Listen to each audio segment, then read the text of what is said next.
কুষ্টিয়ায় হামলার ঘটনায় এবার আইনগত ব্যবস্থা নেওয়ার ঘোষণা দিয়েছেন এমপি আমির হামজা।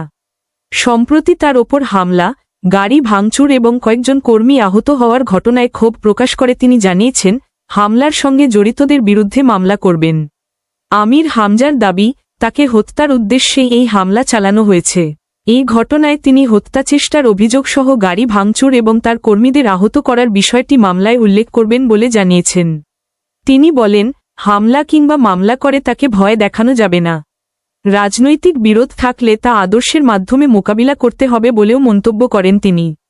এদিকে হামলার ঘটনায় জড়িতদের দ্রুত আইনের আওতায় এনে উপযুক্ত বিচারের দাবি জানিয়েছেন আমির হামজা। তবে হামলার প্রকৃত কারণ এবং ঘটনায় কারা জড়িত তা তদন্তের মাধ্যমে নিশ্চিত হওয়ার বিষয়টি এখন পুলিশের তদন্তের ওপর নির্ভর করছে। মামলা করার ঘোষণার পর ঘটনাটি নিয়ে কুষ্টিয়ার রাজনৈতিক অঙ্গনে নতুন করে আলোচনা শুরু হয়েছে।